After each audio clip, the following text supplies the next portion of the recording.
A statement in Isaiah basically saying the world is falling apart. Staring back at Israel, saying judgment is turned away backward and justice stands afar off. For truth is fallen in the street and equity cannot enter. What's a God to do? And he saw that there was no man, and he wondered that there was no intercessor. An intercessor basically means one who fills the gap. If you have a walled city and there is a hole in the walled city, you know, just this little part that is like broken down, it's like a pile of rubble, and actually you can sneak through it. You know that there's a vulnerability in a time of war? If you have an enemy, what's an enemy looking for? The gate, to try and scale the gate? They're looking for breaches or holes in the wall. They're not stupid. They're not going to waste their time going through the front door when they can go through a side little broken down breach. So the enemy, by his very nature, is constantly watching the integrity of the wall. He's looking for holes. We have massive holes in our life that give the enemy access to do with our life what he sees fit to do. We can say, that's horrible. I'm a Christian. Yeah, you're a Christian with breaches. You are not supposed to be a Christian with breaches.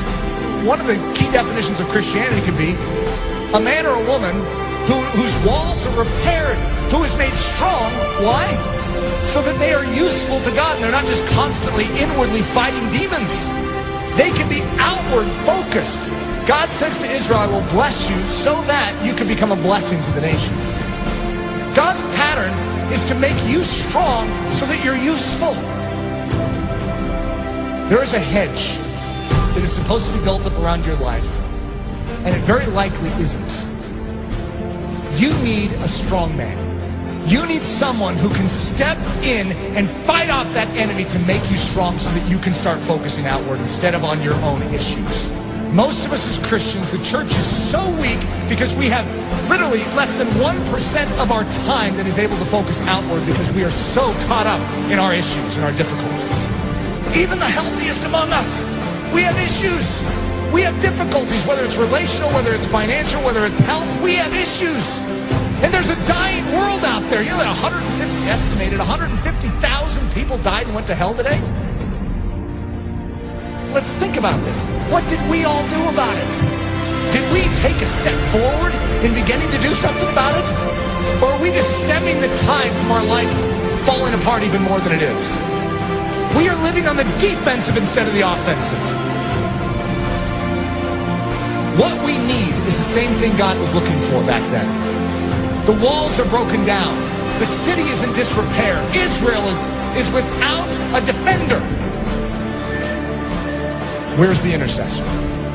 You know who Jesus Christ was? In a nutshell, he's the intercessor. He's the man who stands in the gap.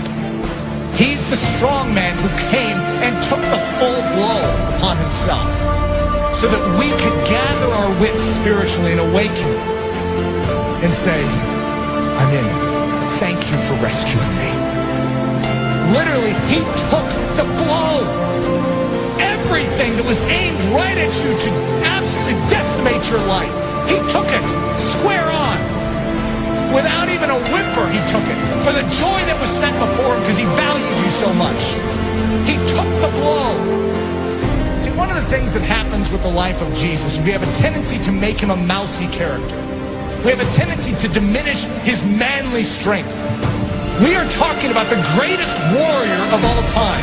In the Old Testament, the term is Lord of Hosts, the captain of captains, the general of generals. And he's a general that led his troops into battle with his own life. He's the one that did it. All the rest of the army was cowering in the background. They couldn't fight this army. And he stood up single-handedly and defeated them. That is our intercessor. That is our king. And the to know, he still stands for you now. When you behold the cross, and you behold the resurrected Christ, and when you behold the ascended Christ who sits at the right hand of the Father, you no longer will just remain where you are. You will say, God, do it all within me. For your glory, make me strong. Make me strong to give. God is looking for an intercessor, someone who will make up this breach. We need to become a body that is thinking about every single one around us, as opposed to ourselves. Coming to church going, I need to be prayed for this week. What about who can I pray for this week? Just a different mindset. It's not what this church can do for you, but what you can do for Jesus Christ and this church. Think of that attitude shift, saying, God, you made this life and you have called me for more than just to save me. You have rescued me so that I can become a rescuer. Who needs rescue? Who needs help? Who needs me to stand in the gap and take the hit? That's the attitude. It's not your skin and how you can save it. It's how you can spend it for His glory. His glory. For His glory.